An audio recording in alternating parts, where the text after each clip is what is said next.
morning. Good morning to you. And we are here to speak with some of our educators. The 2021 RF National Distinguished Teachers Awards, we're going to meet two more of those individuals. Pauline Hinds, who spent a few decades in education. She's at the Roland Edwards Primary School. And Stephan Walker, who's at the Charles F. Broome Memorial School. And he has been the most nominated teacher. So they think a lot about you, Stephan. Good morning and welcome to you both. Good morning. Good morning, Barbados. Yes. Now, the 2021 RF National Distinguished Awards was done virtually, and you all would have received your accolades on the 16th of March. And it's all because you have been doing your part to inspire the students, but you've also reposed a lot of confidence in the parents in terms of what you have been doing for their little ones. And we're going to talk to you this morning about these honors and how you actually feel about it. Pauline, you've been in the system for a while. What does this award mean to you? Yes, I have been, and it's overwhelming and humbling at the same time. I feel happy to know that, after so many years, some persons have seen my worth and they nominated me and got me to this point. So I'm thankful. And at this point, I want to also say thank you to them for seeing me what I'm worth and nominating me. Okay. And Stephan, most nominated teacher. How did you arrive there? What have you been doing with these children and these parents that they are so in awe of what you do? Wow, I am so surprised to hear that I had the most nominations, but to God be the glory, great things He has done. Teaching is indeed my passion, and I just enjoy what I do. And I'm sure that many children would have benefited from the knowledge I would have imparted over the years because I just give back. I love to see children grow. I enjoy seeing children enjoy learning experiences. And I am indeed elated this morning because it is because of the parents and the children that they would have seen something good and that they see it fit to nominate me for this award. Now you are at that critical point in the child's life. You are a class 4 teacher, Stephan.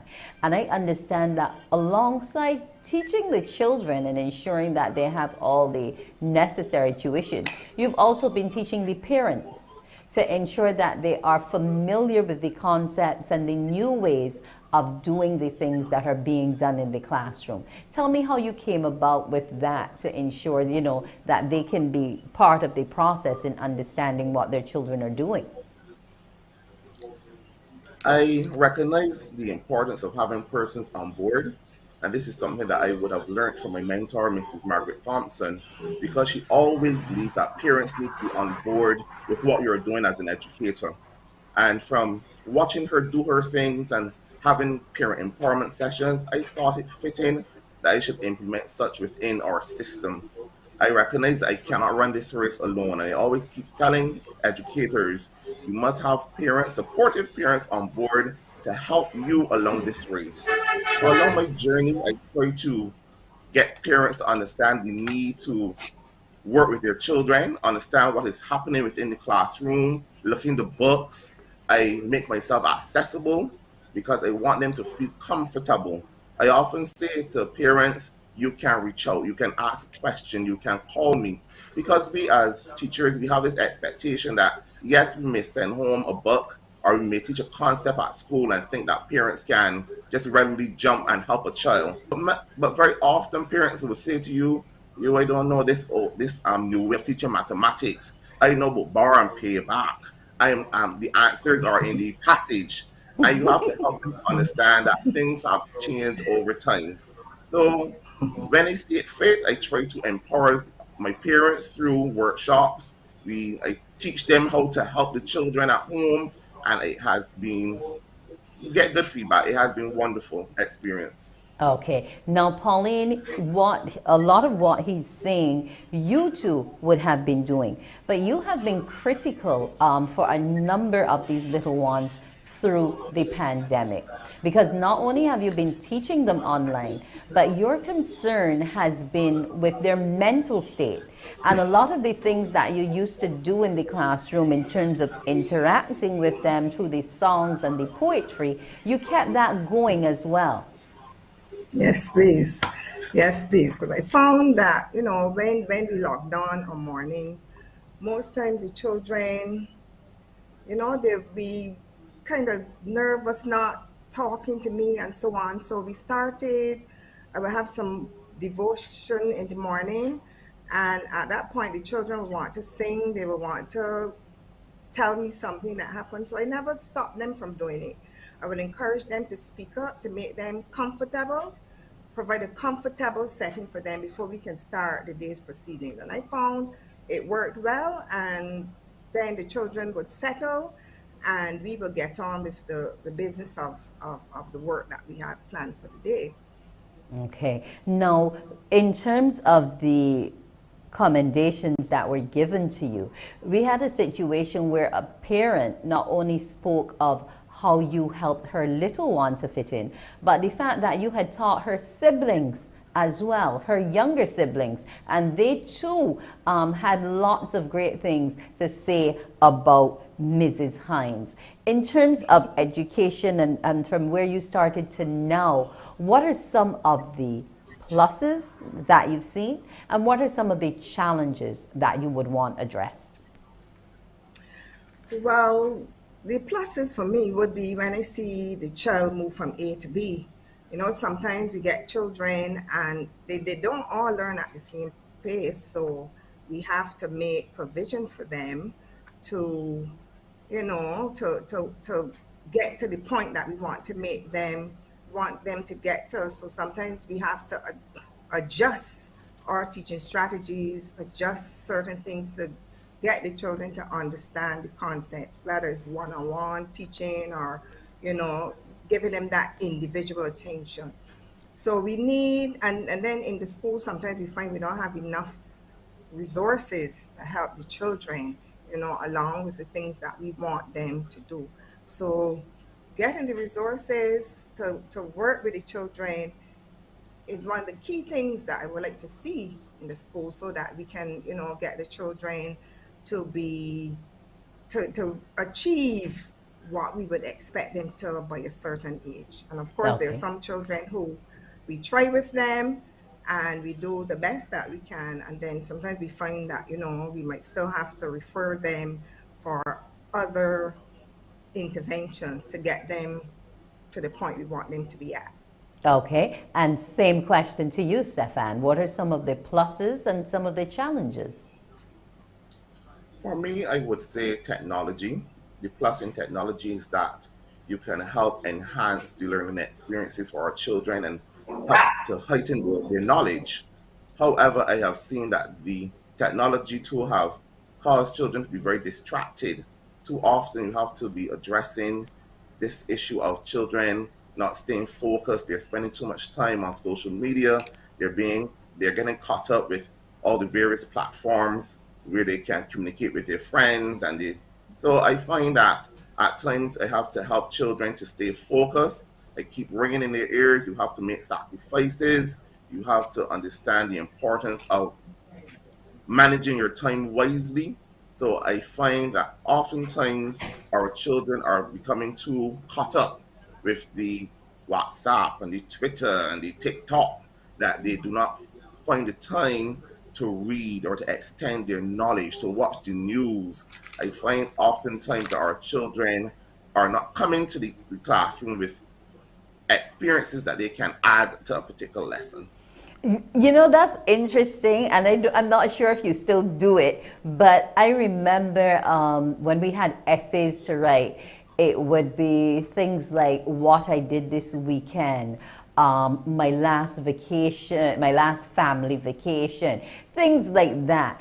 And what you did say, Stephan, has a lot of relevance because they love a TikTok. They know every song, they know every dance, and you I'm just telling you. ask yourself if they could transfer that onto the pages and the books that they're using, how much more brilliant A lot of them would be. But how can we, and this is to both Pauline and Stephan, how can we get them to engage technology in a far more useful way, other than just having the work on the tablet or the laptop? How can we get them to see that as a tool, maybe, that they can better manipulate towards, say, future employment, or putting their poems up on the same TikTok, etc.? How can we engage them at that level?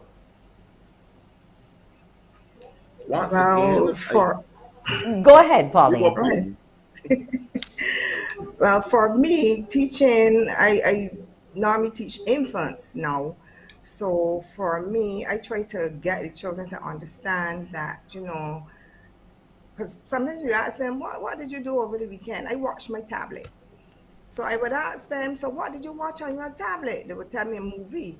So I try to encourage them and tell them, but you can go and find something educational to watch instead of just watching these movies. And as small as these children are, they tell you they watch they watch a picture. So I, like in my teaching too, with this online learning and so on, I would have used a lot of videos, YouTube videos, to help enhance the lessons that I would have taught. So I show them that you can find those types of things online that can help them with their learning. So I have to Okay. encourage them and see the importance of, learning and their education.